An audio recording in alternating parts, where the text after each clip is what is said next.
The PS3's always been a bit of a meme, specifically for its lack of game, and for a while was completely deserving of the derision. However, as time went on, PS3 would receive game, and while some turned out better than others, eventually the noisy heatbox amassed a decent library. Multi-platform titles were always hit and miss, but everyone knows the exclusives were what made the console worth owning. Until they stopped being exclusive and ended up on PC or the subsequent Sony systems. You know, they say history's cyclical. However, there are a select few titles that still remain trapped on the PS3, a significant chunk of which happen to be RPGs, which is my particular area of interest. In the year of our perpetual nightmare, 2022, backwards compatibility for PS3 titles is practically non-existent, and emulation is still in the early to mid stages. So playing a lot of these games requires dragging out the dated hardware and slapping on some earmuffs. You know what, that tinnitus getting worse. Without wasting any more time, let's do a cheeky delve into what remains.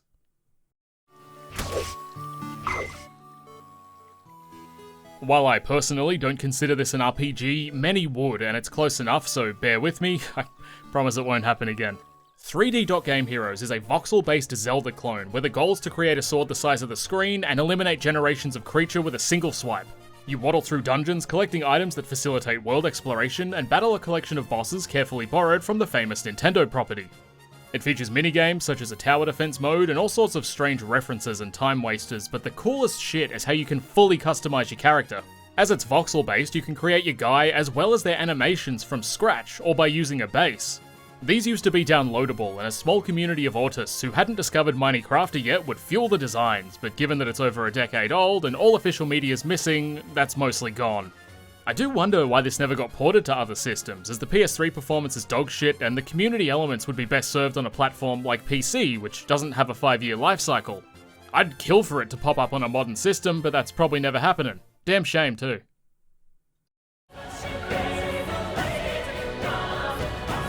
Alright, first of all, the name. Who and why? Are Tonelico Qoga? Knell of Ar Ciel is a mediocre game where songstresses get power by stripping, but you don't get to see the fun parts, and I mean, you know, given their age, I'm not sure you'd want to. Maybe you would, you fucking freak. It opens with a bunch of weird disconnected exposition, followed by a ma'am attempting to touch young boys, which I disavow. There might be significance to this from the perspective of the other games in the series, but as a standalone, it's stupid and confusing. But the banter between the buff girl and the main kid would make a lot of people angry in current year, so for that alone it gets a 9 out of 10. I'm gonna say this a lot in the video, but Qoga is the most trifling-ass anime bullshit. It's about a magical girl on the run from like a nebulous evil organization, but infinitely more dull than you can even imagine. The combat system is like a Tales game, but worse because everything has weird hiccups between attack animations and there's no flow or fluidity to it. All the attacks are stilted, and it feels like whenever you initiate one, your feet get stuck in cement as your animations try to figure out where they should be. Maps are visually interesting, but have plenty of verticality to them, which again sucks because of how ill-defined your walkable areas are, with a jump command that gets halted by constant invisible walls and more ladders than you should have with a jump command. Not to mention, when it is required, it barely works as intended, and the physics are so wonky that walking down a slope causes you to fly off it. Thank God for all those invisible walls. Progression is also bizarre, as you'll go through an area and steamroll the regular enemies, then come up against a boss who takes you down in 1 or 2 hits, while they take like no damage from attacks that decimate regular foes. Grinding isn't exactly easy, as there's a meter for a certain level of encounters, and after 5 or so in any given area, the bar empties and no more show up. This is great if you want to make progress, but given that the maps are tiny, it doesn't make a huge difference. Here I was, thinking a game about naked anime waifus who sing songs, have multiple personality disorders, and whose headmates all want to fuck you would be good. I was wrong.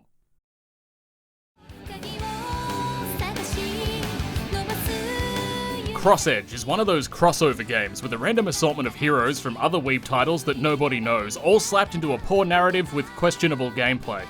Developed by Idea Factory and featuring Nipponichi characters as well as Capcom, Bandai Namco, and some Gust girls, they're all crammed into this story about getting teleported to a different dimension for some reason and meandering through mindless combat for a couple hours.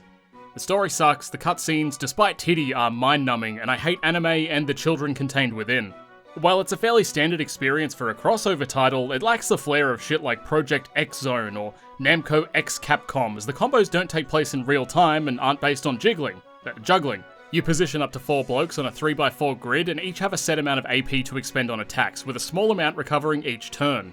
Certain abilities trigger if you perform preset combos, and the goal's to overkill enemies for their sweet loot, which you don't even need because the game has fucking free DLC that gives you a bullshit amount of all the currencies. While these were largely free, it does speak volumes that you're practically begged to speed through the game as an uber-leveled freak from the outset. The world map features random encounters, but they can also be manually triggered, which does seem a bit redundant, but then you look at the narrative events and see that the entire game is redundant. As you move through areas, you're given a rough idea of where things are, but you have to scout for them because the event markers are invisible. I don't get why they do that. It's dumb. Yeah, some games belong trapped on the PS3, and this is one.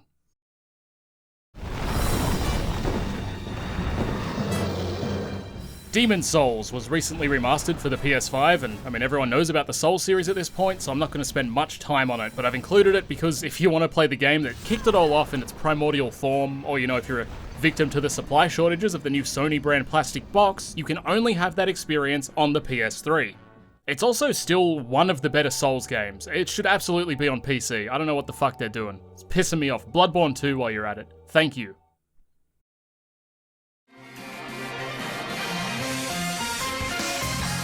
Disgaea D2, not to be confused with Disgaea 2, is still trapped on the noisy hotbox, despite Nipponichi going ham on ports in recent years. I can't imagine this is going to be stuck forever, but it's still strange. There's nothing particularly special about this entry. Yeah, that guy has 600 million attack and 12 trillion health. It's a Disgaea game. The story revolves around the protagonist from the very first title, who is still objectively the best, though Lahal does achieve the speedrunner's dream of magically becoming a woman. The story's a bit dodgy, but it's a pretty safe fanservice-y adventure, and a number file's wet dream. If you've got a billion hours to spend making a number go up, then it is a quality way to waste precious life you'll never get back. Also, you can tank a 50 quadrillion hit and facefuck a demon with zero incentive to beat outside of defying your parents' constant requests that you seek employment. Baal isn't gonna kill himself, Mom! Now bring me the piss bucket.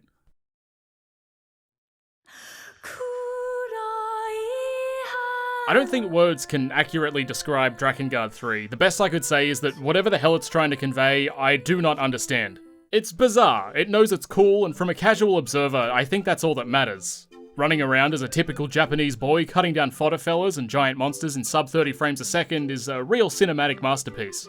In fact, it was like the lower the frame rate went, the more I enjoyed the game. I was like fascinated by how low I could get it and kept playing solely to see how far I could push it. It's barely an RPG, more of a clunky action game, and feels like the numbers were tacked on as an afterthought, as all they seem to do is gate equipment progression, which you can do without RPG elements. You run at waves of copy-paste blokes, slice them into tiny pieces, and sometimes you look cool while doing it. It's certainly more functional than a lot of popular action RPGs, and I'll be damned if it's not fun. While enjoyable though, it's mindless. It's one of the easiest guided experiences I've had in a game like this.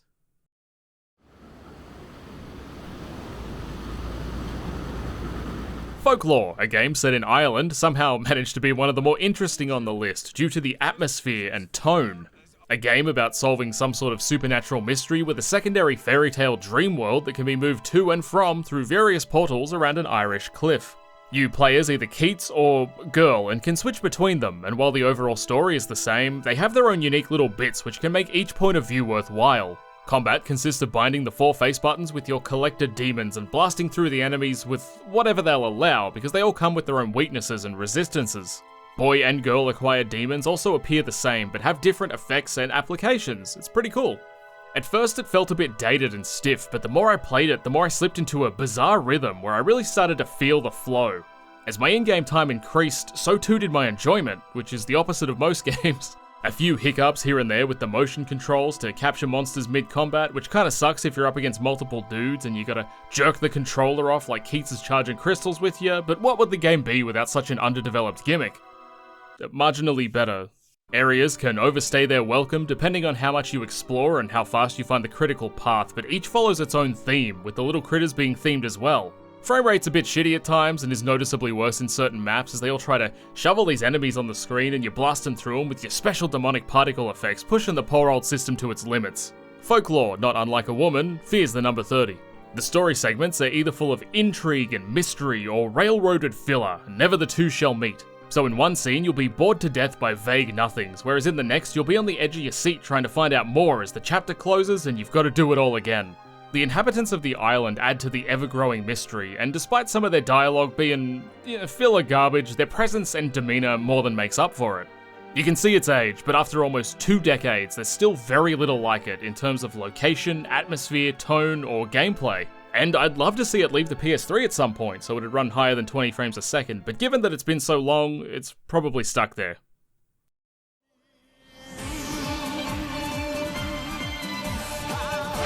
Last Rebellion. The game's so great, the president of the publishing company apologized for releasing it.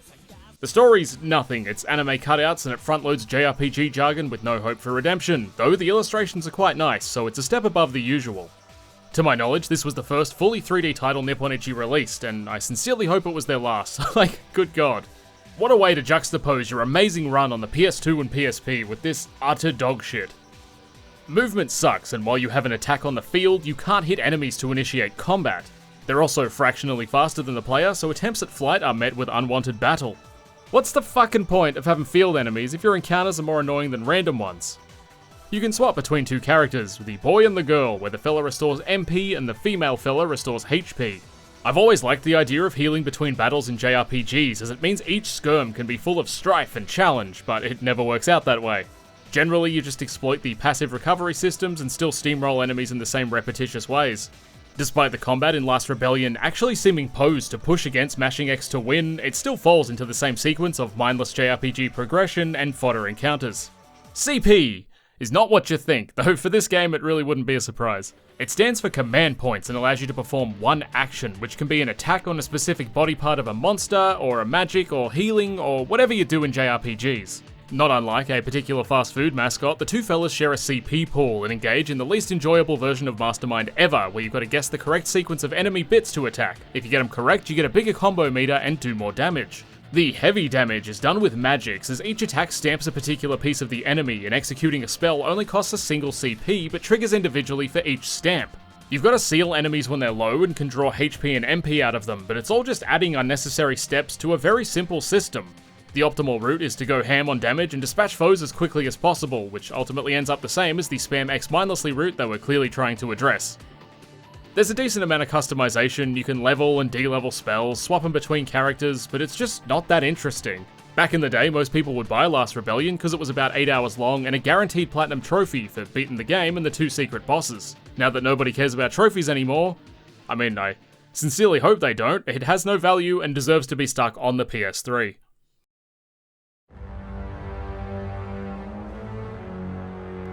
I've played a bunch of anime games thus far, and I'll go on to play many more, but Legasista might take the top spot for disgustingly anime to an off-putting degree. It's published by Nippon Ichi, so the writing is horrible, quirky 2009-era Reddit memes, and the gameplay ain't much better. Think Mystery Dungeon, but you're not confined to grids or turns, and can just run around ass-blasting enemies who are too slow to see it coming. Outside of rudimentary combat, you gotta dodge traps, unlock doors. It's not a very complex game, but the simplicity aids the gameplay, as the RPG shit and menus are almost unnecessary. Characters level up and can equip like 9 tiers of item in obtuse submenus, there's class swaps and multiple characters, and you got these little bean fellas that you send on missions and they never come back. Health is broken down into gear, but the gear which breaks is position based, and once it's gone, you become exposed and vulnerable. While it does feel a bit like a Flash game, it's actually a bizarre enough concept to work. I just wish it wasn't trapped behind, fucking anime cutouts spewing exposition. And also some gameplay and stage variety would have been nice. The entire thing boiled down to me running up to a guy's bum and toppling him.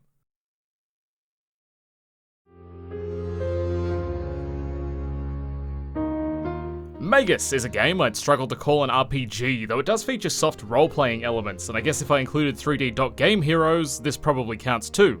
It's a third-person shooter where you spam magic and win the game, and sometimes you get to spend points and equip items so you can win the game faster. There are 3 types of magic, which don't seem to have any real distinction other than their colour, and that's it really. You move around bland maps, blasting through hordes of the same guy, it looks like shit, it plays like shit, I don't know what else to say, look at this garbage.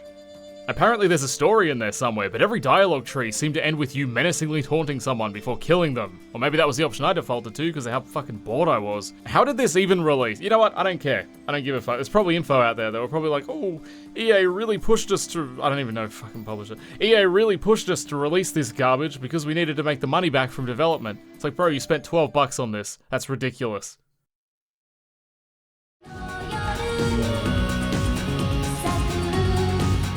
Megazone 2-3 Aoi Garland is apparently based on an anime. Fucking surprise, surprise. I don't know what the story is, but from what I can gather, this biker guy has a harem, he's also a mech pilot, so it's like your typical anime plot. I had to skip so much text of girls getting onto this dude's bike as they zipped around Tokyo, and I just don't care.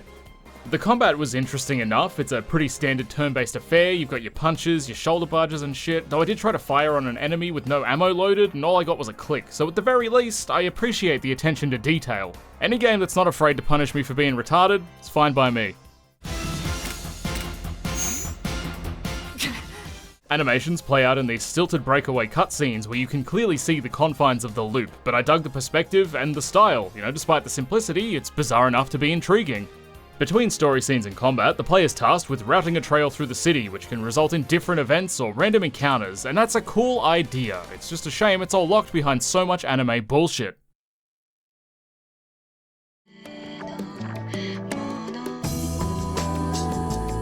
Mist of Chaos was a pleasant surprise, and is a game I wish I could interface with on a deeper level, because it seems decently complex, but it never released outside Japan, so there's no chance in hell. Of course, you get your signature PS3 anime cutouts, but the title's barely an RPG, and more of a Romance of Three Kingdoms Nobunaga's Ambition title, just significantly more anime. Think Sengoku Rants with less command points. You start with some territory, manage your army, and attempt to gain control of more territory. Skirmishes take place on fairly sizable maps and allow a decent number of units to enter hex-based battles, but every time I attempted it, I got absolutely smoked. So there it is, likely one of the more interesting titles in the video, and I have no idea what's going on. I'd love to give it a crack in English, but, you know, that ship has long since sailed, and it never returned to port. Or localization.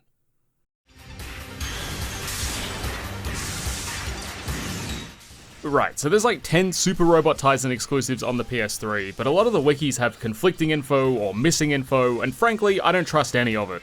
I'm also not going to cover every single Robot Taisen game here. Not only would it be a waste of time to repeat vaguely similar info over and over, as the series, you know, isn't exactly known for its gameplay variants, but I'm not going to do it dirty like that either. It's an old series with a long history, and there are people far more knowledgeable who can give it a fair shake. This video isn't the time or place, but if I didn't include it, people would have brought it up. So here's the honorary spot for Robot Taisen. It's a grid-based tactics game with mechs, and the one I played for footage was incredibly stylish, if a bit simple. If I weren't completely drained of my capacity to tolerate anime cutout games, this section would probably be bigger, but there's really not a lot to say. It's a series I've always wanted to delve deeper into. It's just become so large at this point that I wouldn't even know where to begin, but here it is on the PS3.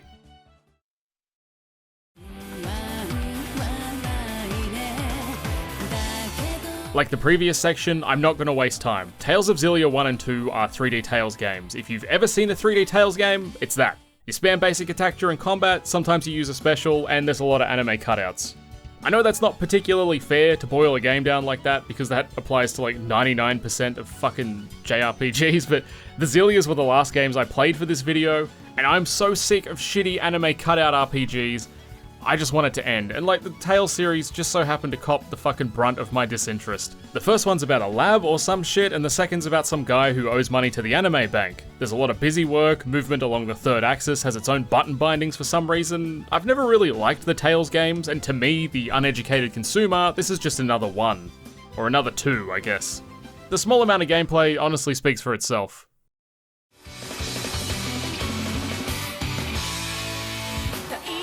Based on my cursory research, Tears to Tiara 2 is a sequel to a pornographic PC game from a few years back, but features no nudity or intercourse. Yeah, believe it or not, your branded corporate plastic box doesn't allow fun. There's a lot of shots of cute anime girls, but if they never get naked, where's my gratification? Though primarily a visual novel, it does feature half-decent tactics RPG combat, the kind that if it weren't for the inane novels of garbage anime dialogue, I could actually enjoy. The square button rips through it, which is great, because I'm too many anime RPGs deep to care at this point. I must have sped through it too quickly though, because at one point the game just locked up. No quality control in these budget Kuma titles, eh? I love unique units in tactical RPGs, so having a war elephant was much appreciated. He was too slow to see much action, but I was just happy to have him on the team. Attacks can combo randomly with a timed prompt, and that's a nice way of keeping the player's eyes on the game, though it's so easy you can one-shot most enemies anyway. Speaking of, difficulty can be changed at any time, as well as combat speed, which is certainly a crutch, but I played way too many plotting grid-based RPGs that I relied on it. Overall though, it doesn't go out of its way to excel at anything, and is painfully average at best. You can easily keep up with the latest equipment, levels and skills are paid out in droves, making a large chunk of progression redundant, and it's slightly too large scale for the stage and enemy design, as a lot of scenarios must be tackled in specific ways to avoid unfair game overs and shit like escort missions. With some nip slips, it might have been a hard 7, but at best it's a soft 4, and you know, depending on which country you're from, that may still be impressive.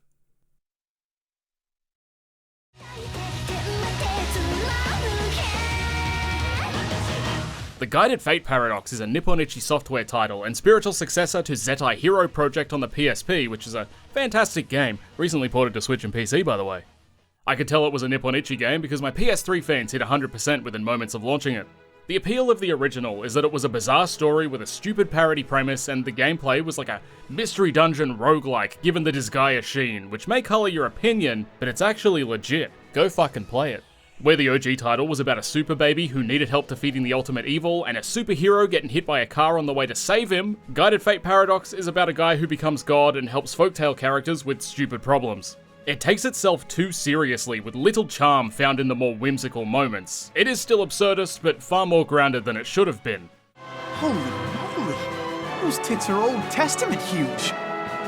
Such monstrous cans could only exist on an angel. The game itself isn't too far removed from its predecessor, as its grid-based movement is semi-real-time and you battle enemies in turn-based combat as one turn taken corresponds to their own. Equipment found on the ground or dropped by enemies can be equipped in one of 5 slots, and each customize the stats, appearance, and usable abilities of your character. Death causes you to lose all your items and resets your level to 1, but with each success or failure through dungeons, your total level increases, which raises base stats. While it's nowhere near the game its predecessor was, if you were hard up for a sequel, it'd certainly scratch the itch, and overall it's still decent. You know, assuming you skip the cutscenes.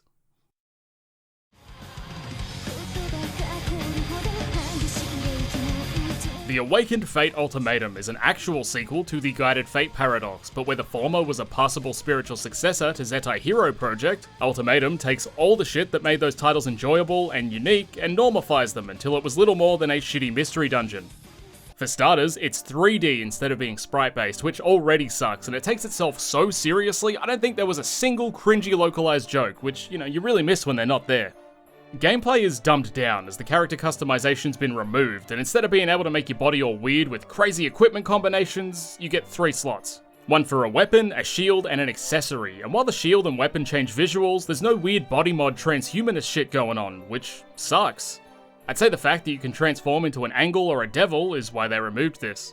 You're given 2 unique forms to customize on a sphere grid, which unlock abilities and stat increases, and can switch between them freely to access those boons, but I don't know, I'd rather the body mod stuff. It's fun, it's not strict and linear, it's crazy. You make all your combination, you get tank legs and a fish head, but here it's like, sphere grid, literal straight line.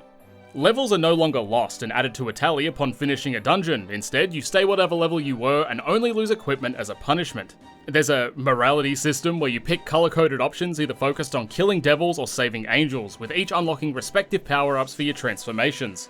Skills are tied to these forms, forcing their use, and the visual design of each sucks. The devil straight up looks like a Bleach character, which I like, and that means it's probably bad, right? Also, there's weird moral choice, faux dating sim bullshit between the 2 angels, which represent each transformation option. Completely unnecessary, creepy anime shit. I don't want to see it in my country again. Instead of going for a 3rd run and trying to improve on 2 solid RPGs, this title ended up bastardized, and it's not engaging or enjoyable. It'll be forgotten by the 3 people who played it. I don't think Zetai Hero Project ever needed a sequel, and this is a blinding expression of why you should always listen to me. Whoa, whoa, whoa! Time and Eternity is one of the most awkward games I've ever played. Visually, narratively, it's a Japanese creep's moist dream and an absolute nightmare for anyone with a sense of shame. The cutscenes are all animated like one of those Japanese cartoons, but haphazardly shoved into a game engine, so the cuts between them are odd. Audio and animation cycles will just end, leaving you with nothing but the void. The story's about 2 teenagers who are to be wed, but then the guy gets killed on the day off, which prompts the girl, who has like 2 souls inside of her or some shit, to go back in time to prevent the death of her beloved. It's part visual novel with the occasional dialogue prompt, which generally just boils down to unskippable cutscenes, because in all my time playing, I only saw a handful of mandatory text choices. How about you call me Daddy? Daddy? The actual meet takes place in a 3D environment with the anime girl drawn on top, and is done in such a way to look as though the girl's moving around the terrain and isn't just painted on a first-person camera. I dig it, it's bizarre enough to work, and the 3D elements are simple but not so different that they're jarring. Moving around, you'll encounter random foes and engage in, it's not turn-based combat, but it sure feels like it. You and your foe square up or line up and engage in a cheeky skirm in a controlled environment where you can't move like on the field. You start far away from your foe and can attack him from a distance or move in for close range combat. There's a block function, you can dodge attacks, and each enemy has differing patterns that actually force your playstyle to change, which is genuinely impressive. The issue is that there's not much variety in enemy and they're strung back to back. During any random encounter, you'll be forced to combat up to 4 foes, and in my total time playing, I only encountered maybe 10 unique enemies. Most were colour swaps with the same moves, or just straight up the same enemy types, and it became dull very quickly. If it featured single encounters against single enemies instead of long drawn out strings of fellas, it would have been far less of a drag. As the girl has 2 personalities, they have different priorities. One is better at close range, the other specialises at a distance, but once you unlock elemental spells, you can one-shot most foes anyway, so combat becomes a game of how fast can I pop this spell off. Each time she levels, the soul in control is changed. Toki and Towa interact with the characters of the game differently, and special items can be used to force them to swap, with unique events for each soul, but again, the anime shit is painful, as is tradition. If you can ignore the tedium of combat, it's fairly rewarding, and it's a shame that you've got to sit through hours of anime bullshit to interact with it. If I wanted to watch anime, I'd just do it, and quite frankly, there's nothing I want to do less. Honestly, finding this game was the highlight of the video. It's such a unique, unapologetic experience that I'd love to see more games in this style, but refined, mostly so I can skip the cutscenes.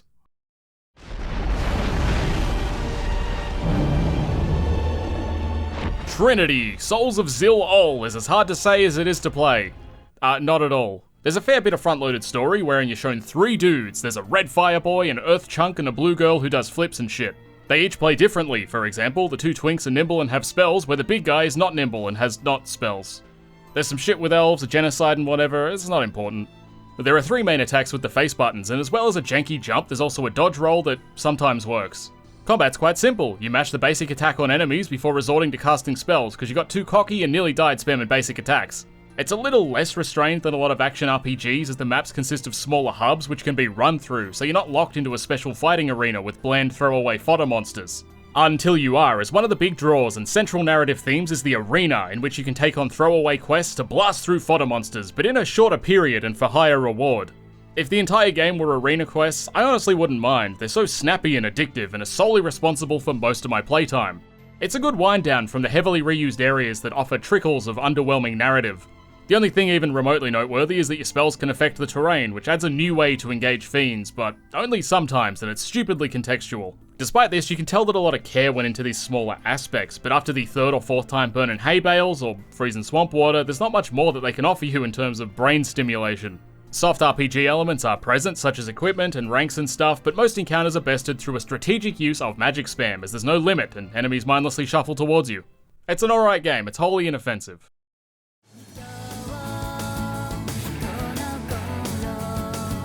Trinity Universe, like Cross Edge, is another anime crossover game by Gust, Nipponichi Software, and a few others, though it fared marginally better due to its unique gimmicks and more solid foundation. You live in some centralized space station planetoid, and various objects and debris enter and exit orbit at their own pace and can be anchored to your world.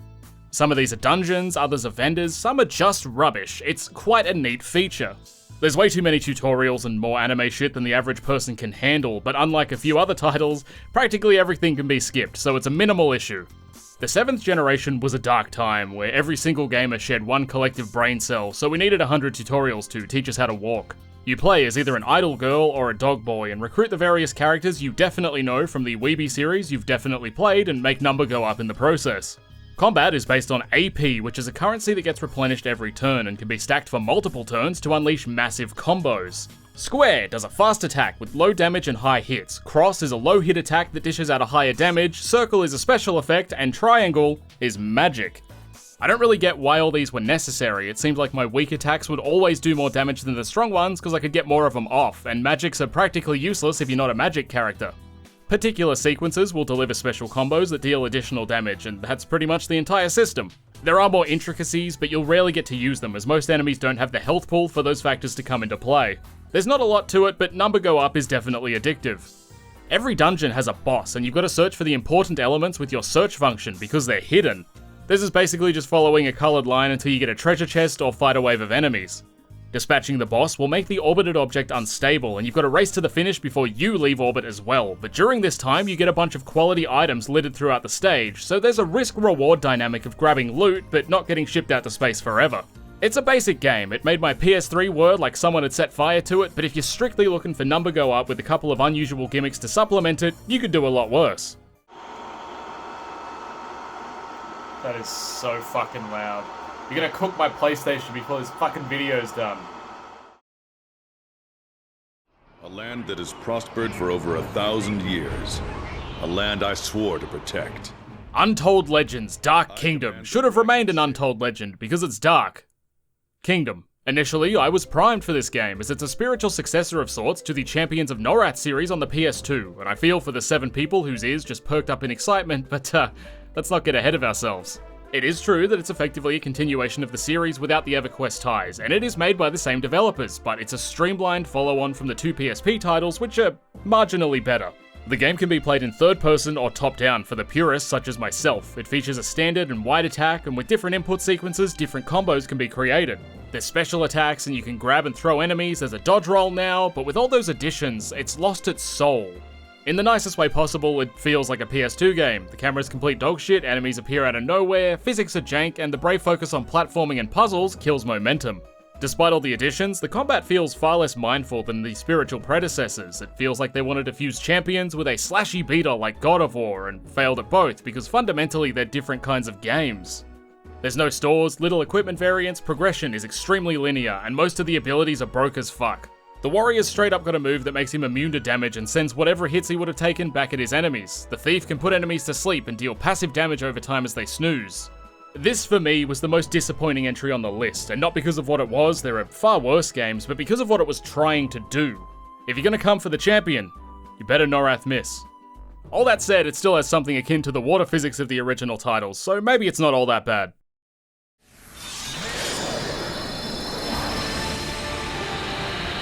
White Knight Chronicles, a game made by people who usually make better ones. Unfortunately, the best part about the ill-fated WKC is that they got Maxwell Sheffield from The Nanny to voice the mysterious warrior knight guy, and I hate to knock him down given he's so old, but he just doesn't have the chops.